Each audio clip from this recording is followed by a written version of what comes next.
Você quer apoiar o nosso canal e nos ajudar a produzir mais conteúdo para você? É simples. Basta você acessar o link da lojinha na descrição sempre que precisar comprar algum produto. Com este simples gesto, você estará nos ajudando muito.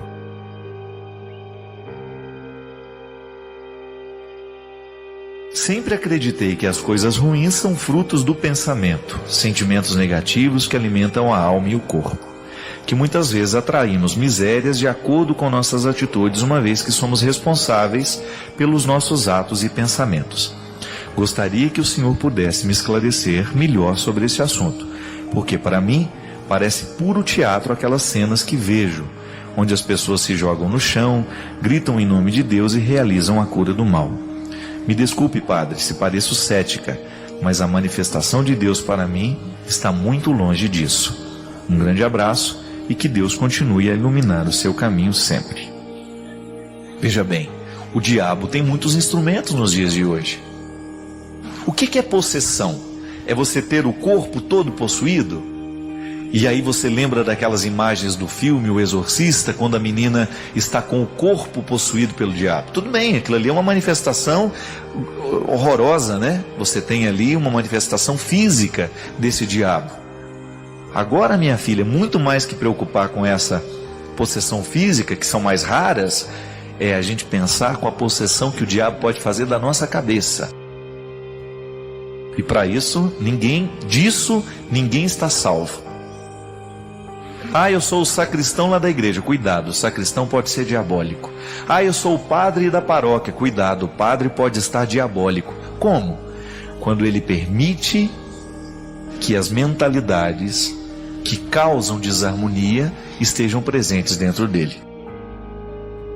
Quando você percebe que você está se transformando num instrumento de discórdia, de desamor, de violência, de mentira, de injustiça, cuidado, você pode estar sendo tomado, você está sendo um instrumento do diabo no mundo. E a gente percebe isso demais. Às vezes nós convivemos com pessoas que são extremamente diabólicas. Onde elas chegam, elas conseguem azedar o ambiente que elas chegam. Vocês não conhecem gente assim? Onde ela põe o pé, lá chega o mau humor, o medo, a cara feia, o beiço caído, o espírito de porco, né? Que a gente fala aqui de vez em quando. Então a gente tem que tomar cuidado, porque a gente pode se transformar numa pessoa assim. Diferente daquela pessoa que é portadora de paz, de amor. As pessoas têm vontade de ficar perto dela o tempo todo. Sabem que ela é uma pessoa que vai ser incapaz de fazer mal.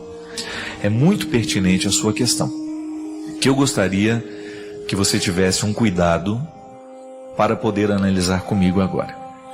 Quando você fala que você não acredita em possessão, você fala a partir daquilo que você já viu, desses exemplos toscos que às vezes nós vemos no meio de nós mesmos, às vezes nas nossas comunidades, grupos de oração da renovação carismática. Às vezes a gente vê muito essas manifestações. Às vezes você vê nas igrejas que estão na televisão, quando você vê o pastor realizando exorcismo, ou até mesmo o padre. Quando você diz que você não acredita nestas manifestações, você até não está com tanto problema. O problema é negar a existência do diabo. Nós não podemos negar a existência do diabo, mesmo porque há alguns mestres espirituais que dizem que uma das maiores artimanhas do diabo do mundo é justamente fazer as pessoas não acreditarem que ele existe. Porque quando a gente não acredita que ele existe, ele acaba tendo muita chance na nossa vida, porque a gente não se precaver, não é? Quando a gente relativiza a presença do outro, a gente dá ao outro o direito de agir. E se a gente mantém o cuidado, o outro vai ficar sob a nossa observação. Então veja bem, negar a existência do diabo nós não podemos. Seria um absurdo, né, da nossa parte. O diabo existe, ele está fundamentado nas Escrituras. Agora, se você não acredita naquilo que você vê em termos de possessão, daquilo que muitas vezes as pessoas apressadamente dizem que é uma espécie de possessão, você está no seu direito. Eu também acho que existe muitos exageros. Muitas vezes o que a gente vê são crises de histerismo, de pessoas que querem chamar a atenção. E eu já acompanhei muito isso, porque a minha história dentro da renovação carismática me deu a oportunidade de presenciar muitos fatos assim. A melhor maneira de chamar a atenção é passar mal, é pular dessa altura do chão e todo mundo corre e faz alguma coisa. Muitas vezes as pessoas são muito carentes e fazem essas manifestações mesmo, muito mais para suprir um desejo de serem vistas. O fato é que existem possessões que a igreja reconhece, que verdadeiramente aconteceram. São poucas, mas são reconhecidas. E o que eu acho de tudo isso? Que nós precisamos tomar muito cuidado toda vez que nós fazemos parceria com aquilo que é diabólico. Quando você percebe que você está aceitando o que é diabólico dentro de você, aqui sobretudo. Mentalidade é uma coisa perigosa. Quando nós temos, nos dias de hoje, muitas vezes, um relativismo com valores cristãos, com valores familiares, com valores humanos, muitas vezes. O diabo age nisso, nos relativismos. Não é importante, não é importante ser fiel, não tem nenhum problema a gente pular a cerca de vez em quando. É sim, é problemático ser infiel, sim. É triste a gente trair as pessoas que nós amamos. Não é normal que todos cedo... Às vezes nós escutamos, nós não podemos mais segurar os nossos jovens, eles muito cedo estão descobrindo a vida. Cuidado, isso é relativismo. Nós temos um relativismo religioso, quando muitas vezes as pessoas querem Deus, mas não querem os compromissos que nascem desta parceria com Ele. Nós queremos viver uma religião, mas que não nos comprometa, que não mude a nossa vida. Eu quero continuar sendo cristão, mas eu não quero que Deus venha mexer em absolutamente nada da minha vida. Isso é relativismo, é aí que o diabo age. E nós precisamos tomar muito cuidado para que a gente não se renda aos poucos às suas artimanhas. Eu gosto da definição de que o diabo é um cachorro bravo que está amarrado. Ele não pode chegar até mim, mas ele pode latir e me seduzir para que eu chegue até ele. Eu vejo isso o tempo todo, minha gente.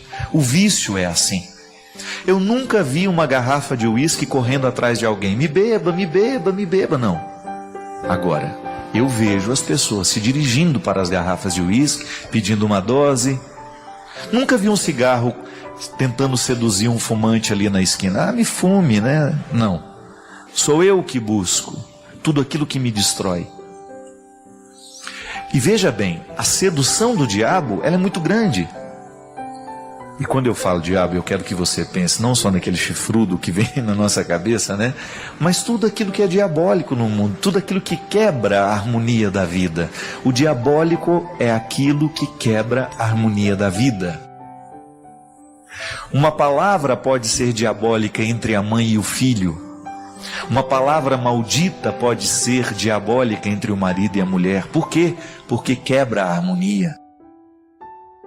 Nós precisamos tomar muito cuidado com a música que a gente escuta. Eu estava prestando atenção, porque quando a gente vai para um sítio onde está todo mundo ouvindo música e se sente no direito de colocar a música na altura que quer, né?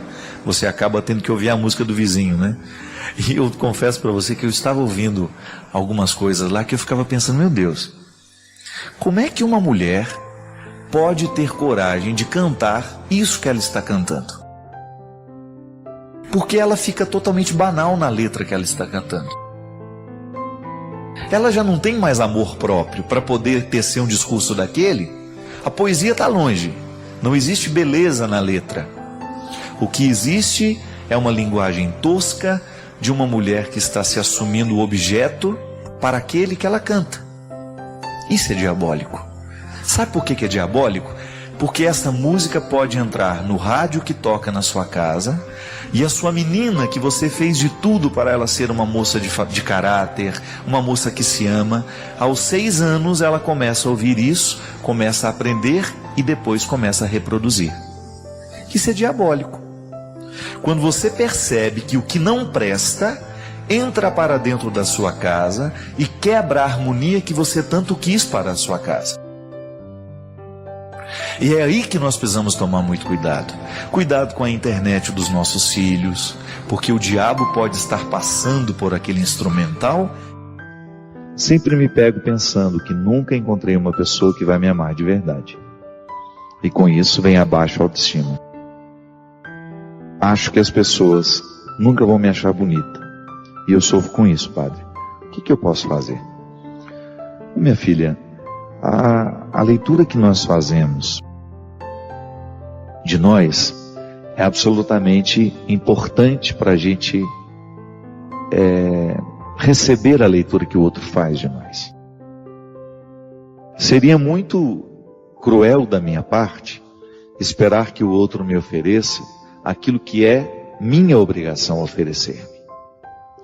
Então, às vezes, Emanuele, nós temos dificuldade de prosseguir a vida, é porque nós estamos esperando que o outro nos traga, que o outro nos prepare o que nós deveríamos preparar. Então, qual é a primeira realidade a ser curada? Tomar uma distância do casamento de seu pai e da sua mãe que não deu certo e tentar entender que isso não é uma regra para você. Que às vezes, quando eu vejo o fracasso do casamento dos meus pais, eu tendo naturalmente a pensar que o meu também será uma experiência fracassada. Porque é o exemplo mais próximo que nós temos de nós. Então é preciso lavar essa roupa suja. É preciso reorientar essa visão. Sim, está certo. Eu terei sempre mais facilidade de interpretar o mundo a partir daquilo que está sendo oferecido a mim. Então eu interpreto o casamento a partir do casamento mais próximo que eu tenho. Se o do meu pai e da minha mãe não deu certo, eu tendo a pensar que os casamentos serão todos como os dele. Não, deles. E não. Sabe, permita que essa impressão vá embora. Olhe para outros modelos que deram certo. Sem a visão romântica, por favor, né? O casamento só pode dar certo à medida que nós lutamos diariamente por ele. E foram felizes para sempre. Não existe isso, não. E depois que você consegue ter uma visão que corresponda à realidade, você trabalha com a possibilidade de que você também experimente isso na sua vida. Amar é possível, ser amado também é possível. Mas esse amor ele só se torna uma realidade na nossa vida à medida em que nós nos abrimos a ele. Em que você se oferece diariamente uma oportunidade de amar e ser amado. O que é a autoestima? É o primeiro amor que nós experimentamos, não é? O primeiro amor que eu experimento não é pelo outro, é por mim. Tanto é que isso também faz parte da maturidade. Quando você é capaz de ir abrindo mão daquele excesso de amor por você, que é próprio da criança, porque a criança não é capaz de se dividir, ela não tem maturidade emocional, afetiva, cognitiva, para poder dar-se a alguém. Então ela é imatura, e é direito dela ser imatura, porque ela está naquela fase. Mas à medida em que ela vai crescendo, ela vai percebendo que ela pode oferecer-se aos outros, que ela não precisa somente receber. Então a autoestima é o equilíbrio daquilo que você se oferece e daquilo que você oferece ao outro. Não existe amor em si mesmado. A autoestima nunca é um amor solitário. O amor que eu tenho por mim é sempre na partilha com o outro, mas eu tenho que ter amor por mim. Porque senão eu fico me doando sem me oferecer. E aí, naturalmente, eu vou criando uma derrocada para mim. É por isso que a maturidade, ela vai me levando a compreender que no exercício do alto amor, eu aprendo a amar o outro. E também no exercício do amor ao outro, eu acabo voltando ao amor que eu preciso ter por mim. Então, Emanuele, essa cura não é só você que precisa. Não pense que é só você que sofre desse desânimo. Não. Muitos de nós sofremos desse desânimo. Ou muitos de nós experimentamos esse fracasso de não sermos suficientemente amados por nós. Sim, eu preciso amar suficientemente o ser que sou. Amar-me significa reconciliar-me com os meus limites, conhecer todas as minhas, ou tudo que eu puder das minhas fragilidades, que às vezes eu não sou capaz de conhecer tudo, mas o máximo que eu puder conhecer dessas fragilidades, para eu poder arregimentá-las, para que elas joguem a meu favor. Sim, porque até a minha fragilidade, se ela estiver sob o meu domínio, ela me favorece. É como eu dizia no início do programa, há restrições que possibilitam. Eu sou possibilitado quando vivo as restrições de maneira sincera, de maneira honesta, de maneira justa. Então, a experiência de amar-se é o seu primeiro dever de casa. E aí, naturalmente, você vai jogando fora esse pessimismo, que pode ter sim, uma consequência da infelicidade dos seus pais. Nós absorvemos tanto dos outros, né? Eu absorvo o tempo todo das pessoas que passam por mim. Volto a dizer, o que é alcalino e o que é ácido, o tempo todo me é oferecido. Agora o problema é quando eu me ofereço o sentimento ácido. Quando eu me ofereço o pessimismo que me priva de crescer. Então todos os dias, não tem descanso isso, é diário, sem visão romântica, por favor. Deus não vem fazer por nós, o outro não fará por nós, sou eu, é você. Somos nós que temos de fazer diariamente esse exercício de escolher o alcalino, o sentimento que nos purifica, que mantém a nossa saúde e que vai nos dando condições de ir adiante, de vencer os obstáculos, que é assim que vale a pena a vida. Ela é difícil para todos nós. Eu experimento uma fase difícil e estou aprendendo com ela. Quero aprender com ela. Porque senão essa fase, ela só vai me machucar. E não é justo. Estamos todos no mesmo barco, viu? Não se sinta sozinha nessa história. Eu tenho certeza que muitos que nos assistem agora vivem o mesmo conflito que você. Sim, gente que precisa se amar, se oferecer mais, para que tenha condições de oferecer aos outros. Cultivo, sabe? Amar é isso. É você se oferecer um cultivo melhor. É você se permitir a experiência da beleza através de um livro, através de um bom filme, através de uma boa conversa. Porque às vezes a gente pensa, eu preciso me amar, já acho que preciso ir lá no salão, pintar o cabelo, comprar roupa. Não, não é isso não. Também pode ser, sem problema. Mas o exercício do alto amor, ele passa sobretudo por aquilo que nós nos oferecemos intelectualmente. E quando eu falo intelectualmente, pense também na dimensão sentimental, porque a gente não pensa no intelecto desconectado das emoções. Quando eu penso o meu alto amor, eu penso no bom livro que eu estou lendo, nas boas influências que eu estou pretendendo, permitindo, no quadro que eu contemplo, na música boa que eu escuto. Isso tudo é alto amor. Ou no descanso que eu programo, ou no encontro que eu marco para estar com as pessoas que eu amo, que me fazem bem. Isso é auto-amor. E lá você se doa.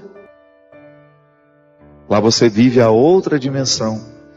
Por isso que eu digo, não existe amor próprio em si mesmado. Não, ele sempre me coloca naturalmente à disposição do outro.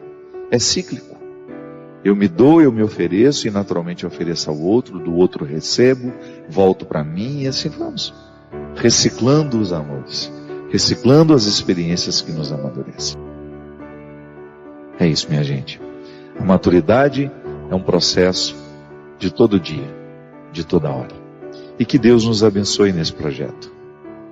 Que afinal de contas, o que Jesus fez o tempo todo por onde Ele passou, foi amadurecer os corações que ficaram diante dele. Que com a gente seja da mesma forma. Padre Fábio, sou muito ansiosa, não consigo fazer uma coisa de cada vez. Eu vejo as tarefas de casa para fazer e começo a fazer uma e não termino. Já começo outra, chega ao final do dia e estou acabada e com a casa toda bagunçada. Sou aposentada, fico o tempo todo em casa e vejo muitos defeitos nas coisas, na casa, o tempo todo. Rezo o texto de cura e libertação, voltei na missa e estou procurando um caminho para seguir, mas tem hora que me bate um desânimo muito grande. Procuro fazer as coisas para que Deus não fique triste comigo.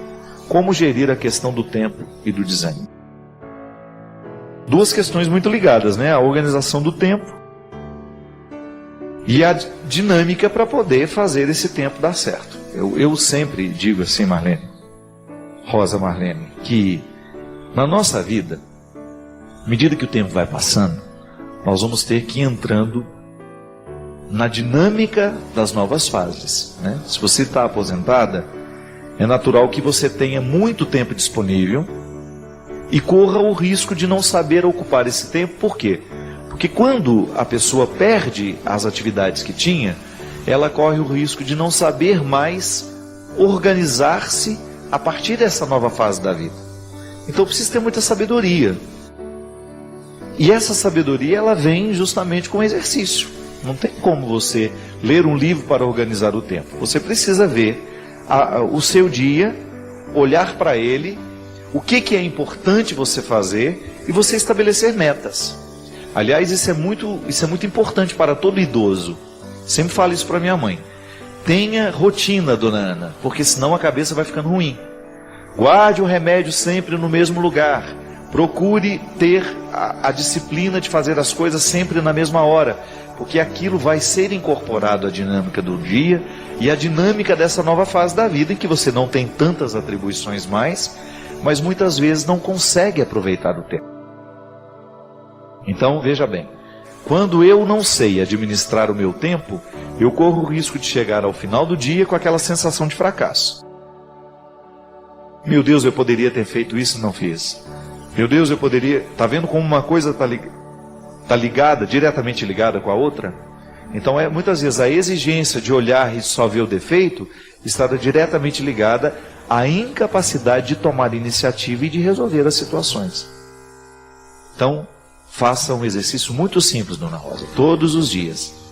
Estabeleça suas metas. Então, até a hora da manhã, eu quero deixar esse canto da minha casa limpo. E dedique-se àquilo. Não desperdice forças. Vai lá, vai organizando. E tem outra coisa. Não precisa ficar estressada porque não conseguiu fazer tudo, né? Para isso a senhora tem todo o tempo do mundo, já que a senhora não tem mais atividades, já não tem mais compromissos fora. Então, estabeleça as metas, mas também saiba conviver com o momento em que essas metas não foram totalmente cumpridas, sem que isso cause uma ansiedade para a senhora. É interessante, né, como quanto mais a vida vai ficando corrida, maior é a nossa dificuldade de lidar com o tempo. Quanto mais a gente avança nessa correria louca que a gente vive, de fazer muitas coisas ao mesmo tempo, maior é a insatisfação com os resultados. E isso é natural, porque a gente corre o risco de viver o momento presente com tanta ansiedade que nós não o qualificamos. Então eu fico posicionado no presente, mas com a cabeça no futuro, Meu Deus, eu vou ter que fazer isso, vou ter que fazer aquilo. Ou então, eu deixei de fazer aquilo passado, né? A articulação dos 3 tempos. Deixei de fazer isso, deixei de fazer aquilo. E, consequentemente, porque estou dividido entre passado e futuro, eu perco a dinâmica do momento presente. E a sabedoria nos ensina que o único tempo que existe é o presente. Mas, infelizmente, nós nos perdemos nesses tempos imaginários. Em um que é memória, porque o passado é uma memória em nós, e no outro porque é uma perspectiva. Então, quando o ser humano não sabe posicionar-se entre memória e perspectivas, ele perde o bonde da história.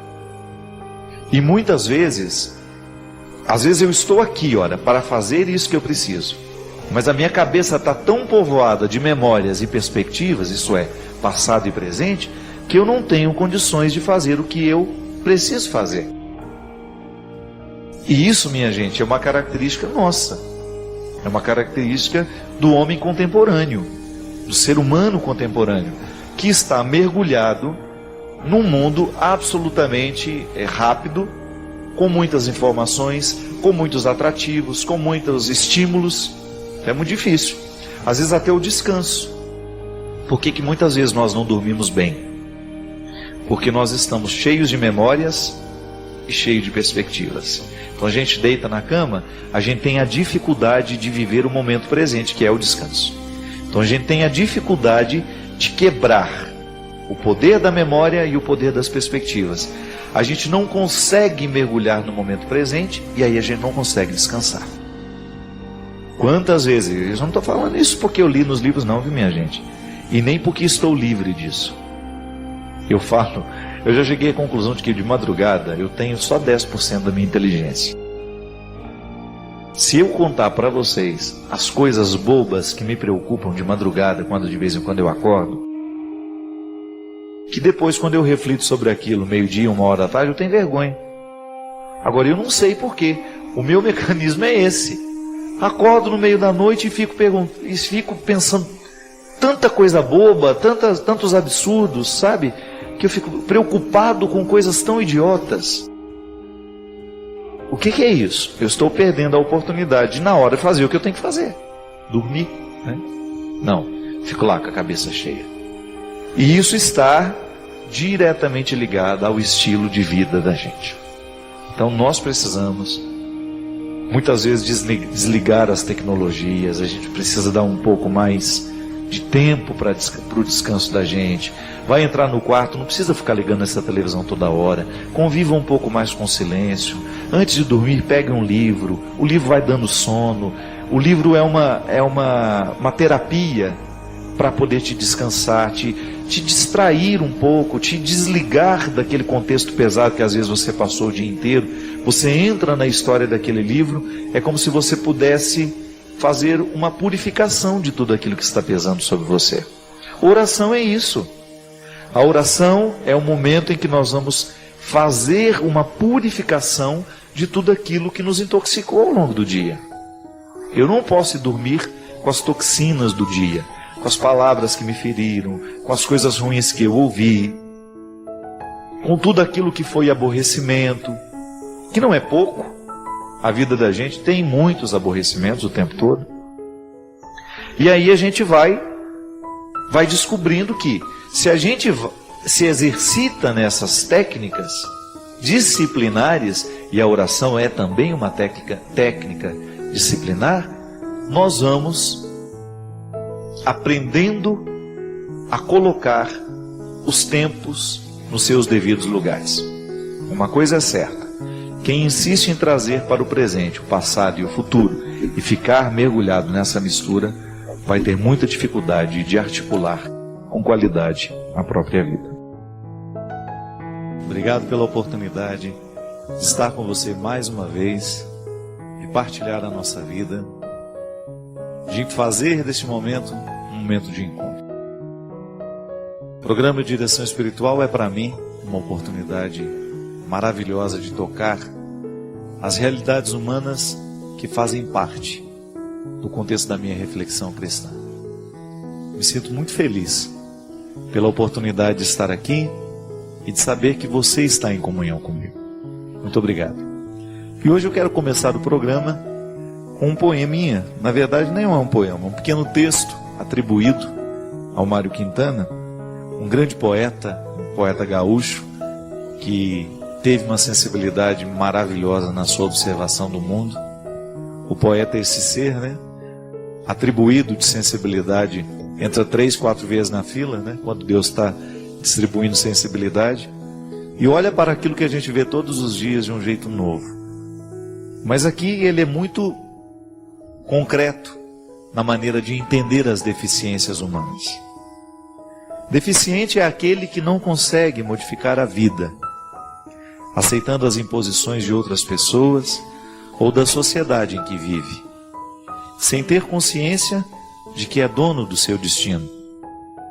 Louco é todo aquele que não procura ser feliz com o que possui. Cego é aquele que não vê o seu próximo morrer de frio, de fome, de miséria. É aquele que só tem olhos para os seus míseros problemas e pequenas dores. Surdo. O surdo é aquele que não tem tempo de ouvir um desabafo de um amigo, o apelo de um irmão, pois está sempre apressado para o seu trabalho e quer garantir o dinheiro no fim do mês. Mudo é aquele que não consegue falar o que sente e se esconde por trás da máscara da hipocrisia.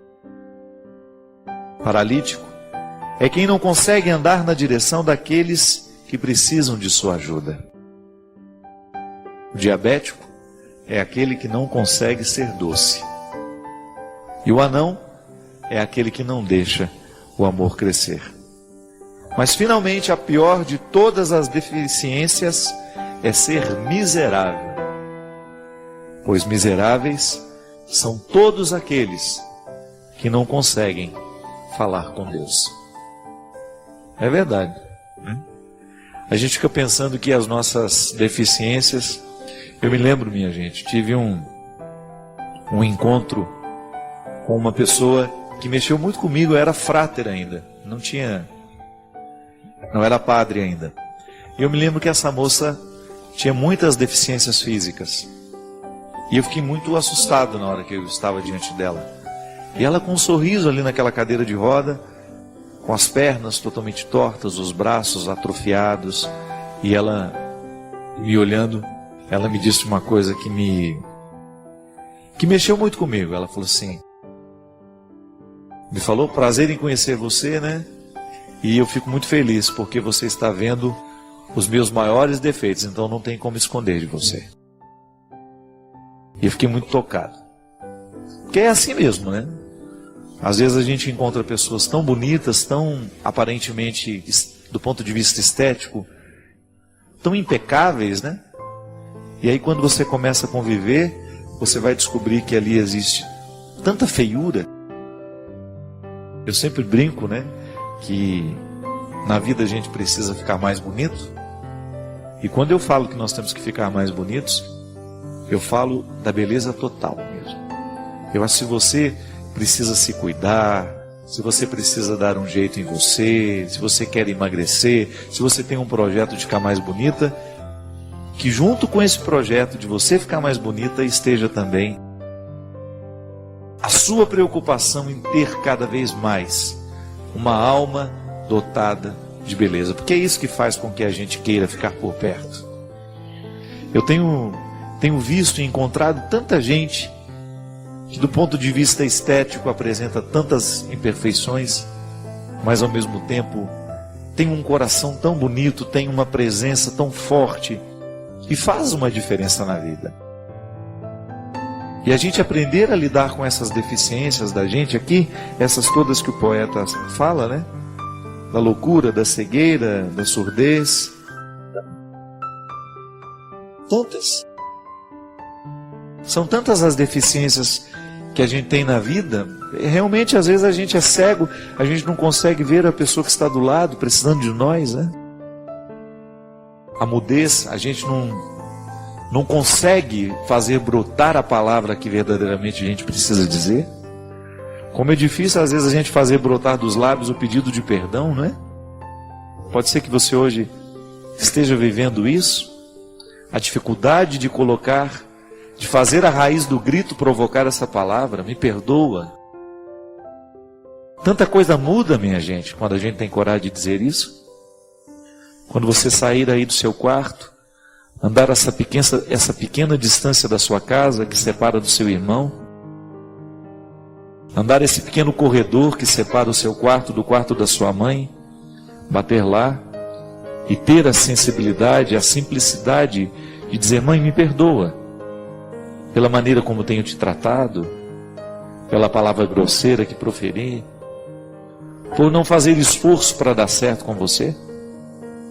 Andar essa pequena distância e fazer brotar da voz essa palavra que pede perdão ao Pai, ou dar esse abraço no irmão que você precisa, ou até mesmo lhe motivar, a pegar no telefone hoje e fazer brotar esse pedido de perdão através de um telefonema.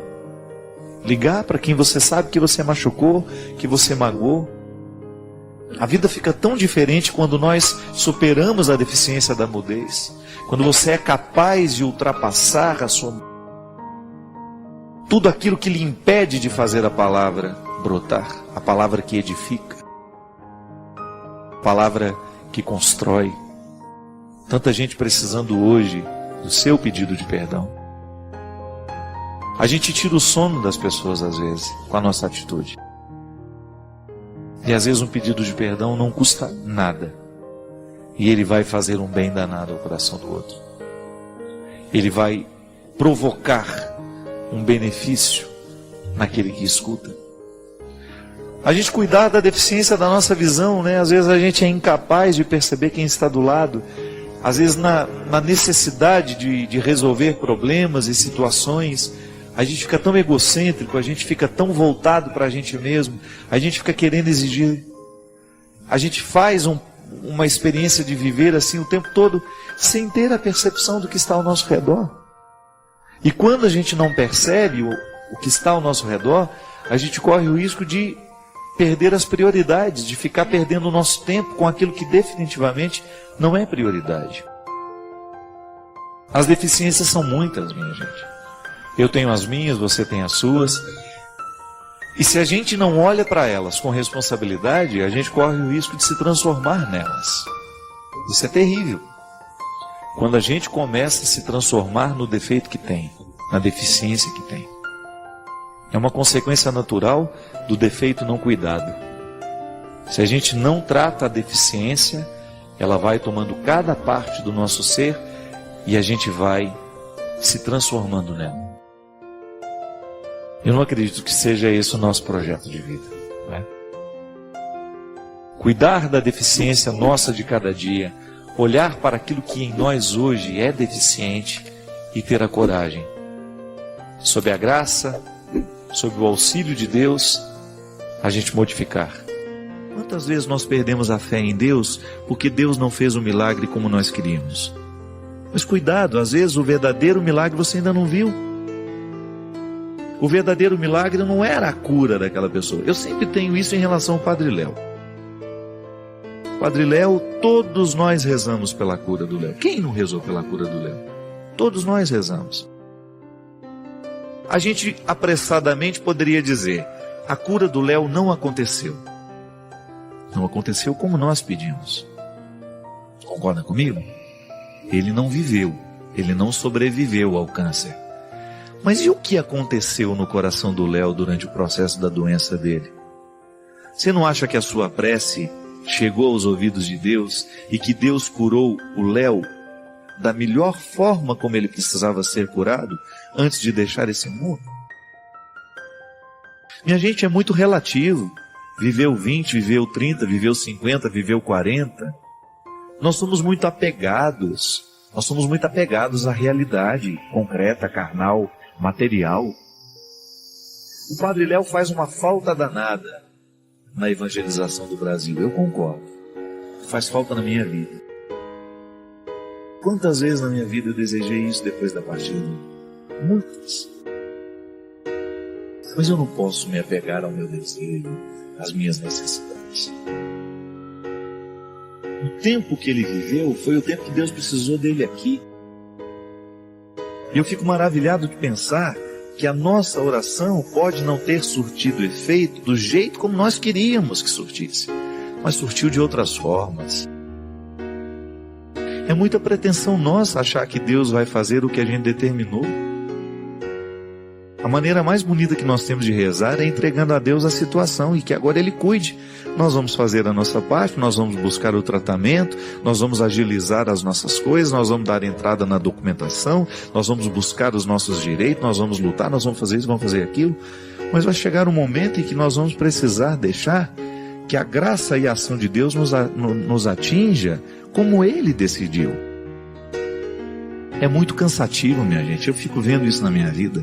Como muitas vezes é cansativo, e o processo se torna ainda mais cansativo quando eu quero ter tudo nas minhas mãos. Quando eu não sei delegar, quando eu não sei confiar naquele membro da minha equipe. Pode observar como nós muitas vezes ficamos exaustos, cansados demais, porque nós insistimos em tomar conta de tudo. Nós não sabemos delegar, não sabemos atribuir responsabilidade. Agora você já imaginou se até na nossa oração nós temos dificuldade de entregar a Deus? Coloca nas mãos dele. Você não sabe no que vai dar. É fé. Porque se você soubesse no que daria, aonde você chegaria, o que seria, você não precisaria ter fé. Ter fé é você colocar na mão do outro e você acreditar que ele vai fazer. Como ele vai fazer? Você precisa ter fé. Você vai confiar. Muitas vezes as nossas insatisfações são geradas ali. Quando nós entregamos a Deus o pedido, mas já damos a Ele o manual de instruções de como nós queremos que aquele pedido seja atendido. Deus não é uma bula de remédio que pode ser lida e pode ser facilmente compreendida. Deus é mistério. A revelação de Deus na história são indícios do que Ele é, para que a gente possa chegar a essa verdade. Mas Deus é preservado no seu mistério. A sua ação no mundo é sempre misteriosa. Aqui, agora, nesse momento, aí, no seu coração, alguma coisa pode estar acontecendo. Algum milagre pode estar sendo realizado agora, porque você resolveu deixar Deus agir. Pode ser que você esteja nervoso demais, preocupado demais com o que vai ser, com o que vai acontecer. Pode ser que você esteja desperdiçando muitas energias. Pode ser que você esteja rezando por uma pessoa e você esteja apavorada porque essa pessoa pode morrer a qualquer momento. Pode ser que você esteja com medo de perdê-la. Confie. Deus está do seu lado, não se sinta só nessa hora. O pior sentimento que nós podemos ter na vida é solidão, minha gente.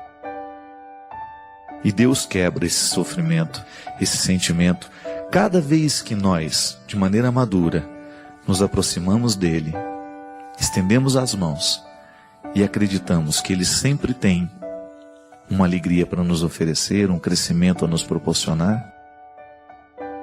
É fé. É a oportunidade que nós temos de dar a Deus o direito de comandar a nossa vida, de nos ajudar neste processo de travessias, de andanças. Nós precisamos chegar lá. Deus quer a nossa maturidade, Deus quer o nosso crescimento, mas para a gente chegar lá, nós precisamos segurar na mão dele, nós precisamos confiar que o lugar para onde ele vai nos levar é melhor do que o lugar onde a gente está hoje. Não tenha medo disso. Coloque-se nas mãos de Deus, coloque as realidades que você acha que estão pesadas demais sobre você, confie.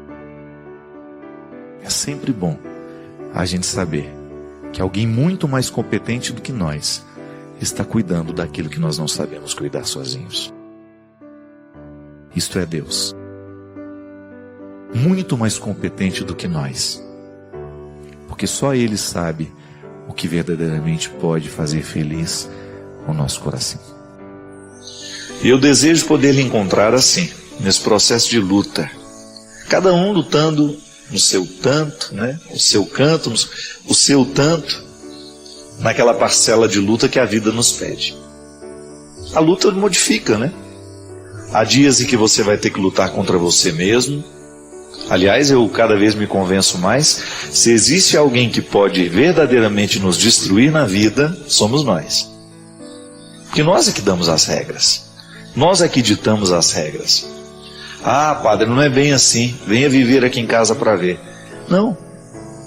Quando você vai para viver as regras com os outros, você leva as suas regras pessoais. É dessas que eu estou falando. Porque quando nós temos as regras particulares modificadas, de maneira que a gente esteja sempre agindo em benefício para o nosso crescimento, para as nossas superações, vai ser muito mais fácil lidar com as regras do grupo. É por isso que a conversão é, antes de qualquer coisa, um acontecimento pessoal. Depois você vai até ter repercussões sociais da conversão que você viveu e que está vivendo, né? Que a conversão não termina. Mas este primeiro momento é pessoal. É Deus esbarrando na nossa história, de alguma maneira nos incomodando, né? Criando dentro de nós aquele incômodo bom, que é aquela sensação de inadequação, que vai dando a gente a oportunidade de fazer a purificação de tudo aquilo que a gente pensa sobre nós mesmos, sobre os outros, a maneira como nós nos interpretamos, né? É interessante como Deus modifica isso. Quem está dentro de um processo de conversão, na verdade, está modificando também a maneira como se compreende. Quantas vezes na vida você se interpretou de maneira tão fechada, tão mesquinha? Quantas vezes na vida você deixou de alcançar vitórias, de chegar a lugares mais distantes, porque você se interpretou fraco demais? Não é assim? Quantas vezes você se interpretou com desprezo?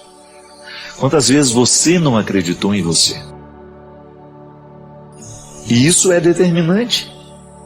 Deus modifica isso, né? Porque Ele coloca um otimismo, um amor próprio maior. Ele ilumina a nossa consciência de forma diferente.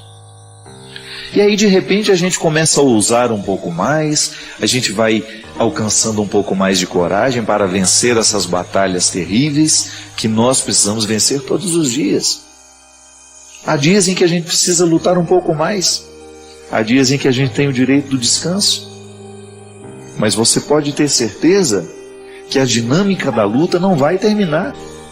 Ainda hoje mesmo, conversando lá em casa, né, a gente falava sobre isso. Como é difícil na vida a gente conseguir, a gente viver essa tranquilidade de você saber que você está fazendo a coisa certa. E é por isso que no momento em que a gente perde a estribeira, né, como a gente diz, né, quando você sente que você se deslocou do lugar em que você deveria estar, quando você abaixa a sua expectativa, ou quando você deixa de sonhar grande para você, quando você se reduz àquela pior parte que você tem, fica uma sensação de desconforto.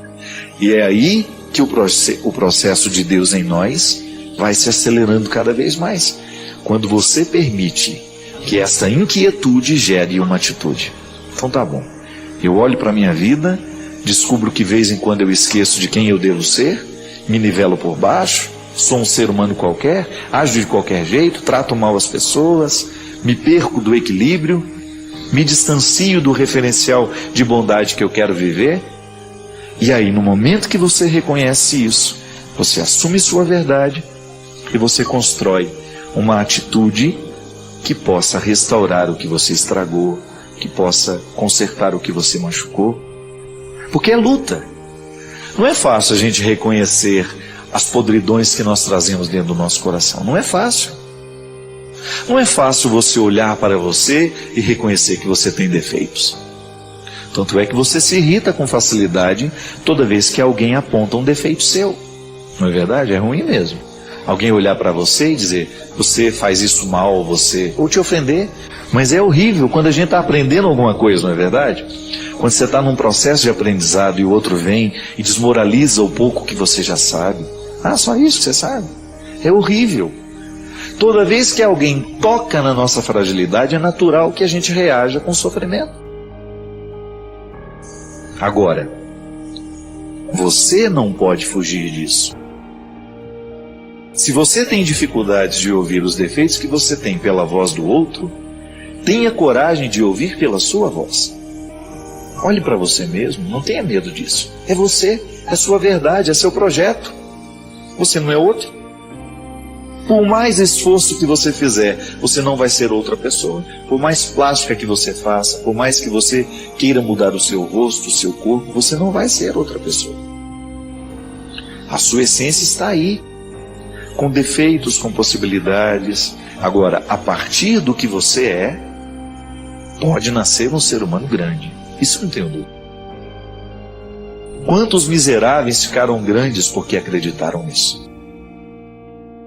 Quantas pessoas miseráveis que não tinham quase nada aos olhos dos outros e que de repente se ocuparam de suas essências e floresceram e ficaram grandes, e ficaram bonitos e ficaram viçosos no jardim humano.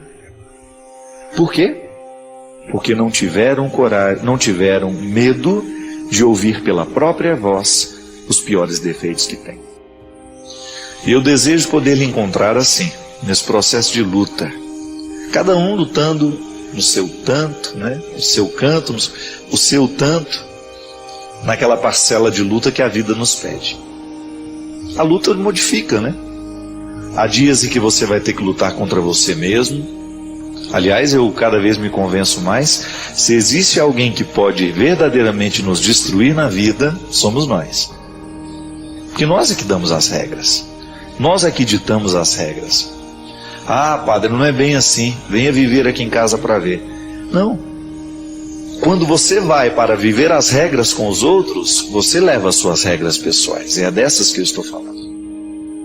Porque quando nós temos as regras particulares modificadas, de maneira que a gente esteja sempre agindo em benefício para o nosso crescimento, para as nossas superações, vai ser muito mais fácil lidar com as regras do grupo. É por isso que a conversão é, antes de qualquer coisa, um acontecimento pessoal. Depois você vai até ter repercussões sociais da conversão que você viveu. E que está vivendo, né? Que a conversão não termina.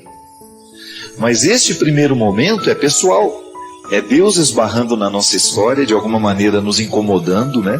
Criando dentro de nós aquele incômodo bom, que é aquela sensação de inadequação, que vai dando a gente a oportunidade de fazer a purificação de tudo aquilo que a gente pensa sobre nós mesmos, sobre os outros, a maneira como nós nos interpretamos, né? É interessante como Deus modifica isso. Quem está dentro de um processo de conversão, na verdade, está modificando também a maneira como se compreende. Quantas vezes na vida você se interpretou de maneira tão fechada, tão mesquinha? Quantas vezes na vida você deixou de alcançar vitórias, de chegar a lugares mais distantes, porque você se interpretou fraco demais? Não é assim? Quantas vezes você se interpretou com desprezo? Quantas vezes você não acreditou em você? E isso é determinante. Deus modifica isso, né? Porque Ele coloca um otimismo, um amor próprio maior. Ele ilumina a nossa consciência de forma diferente.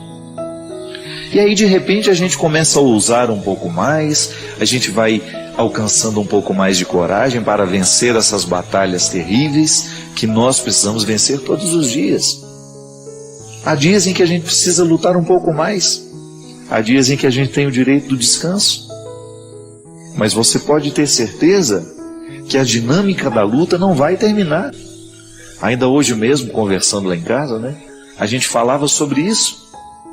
Como é difícil na vida a gente conseguir, a gente viver essa tranquilidade de você saber que você está fazendo a coisa certa. E é por isso que no momento em que a gente perde a estribeira, né, como a gente diz, né, quando você sente que você se deslocou do lugar em que você deveria estar, quando você abaixa a sua expectativa, ou quando você deixa de sonhar grande para você, Quando você se reduz àquela pior parte que você tem, fica uma sensação de desconforto. E é aí que o processo de Deus em nós vai se acelerando cada vez mais. Quando você permite que essa inquietude gere uma atitude. Então tá bom. Eu olho para a minha vida, descubro que de vez em quando eu esqueço de quem eu devo ser, me nivelo por baixo, sou um ser humano qualquer, ajo de qualquer jeito, trato mal as pessoas, me perco do equilíbrio, me distancio do referencial de bondade que eu quero viver. E aí, no momento que você reconhece isso, você assume sua verdade e você constrói uma atitude que possa restaurar o que você estragou, que possa consertar o que você machucou. Porque é luta. Não é fácil a gente reconhecer as podridões que nós trazemos dentro do nosso coração. Não é fácil. Não é fácil você olhar para você e reconhecer que você tem defeitos. Tanto é que você se irrita com facilidade toda vez que alguém aponta um defeito seu. Não é verdade? É ruim mesmo. Alguém olhar para você e dizer, você faz isso mal, ou te ofender. Mas é horrível quando a gente está aprendendo alguma coisa, não é verdade? Quando você está num processo de aprendizado e o outro vem e desmoraliza o pouco que você já sabe. Ah, só isso que você sabe? É horrível.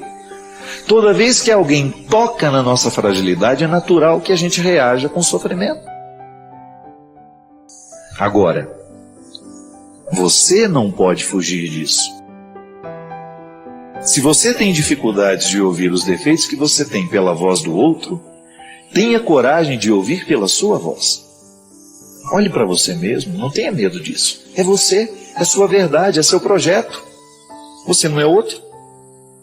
Por mais esforço que você fizer, você não vai ser outra pessoa. Por mais plástica que você faça, por mais que você queira mudar o seu rosto, o seu corpo, você não vai ser outra pessoa. A sua essência está aí, com defeitos, com possibilidades. Agora, a partir do que você é, pode nascer um ser humano grande. Isso não tenho dúvida. Quantos miseráveis ficaram grandes porque acreditaram nisso?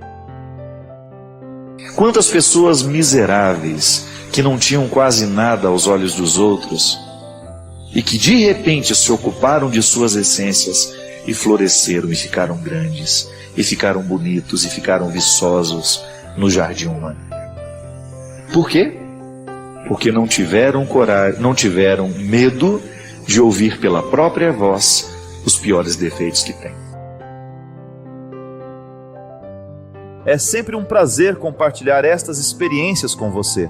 Deixe seus pensamentos na caixa de comentários, inscreva-se para mais conversas significativas e ajude-nos a espalhar a luz compartilhando este vídeo.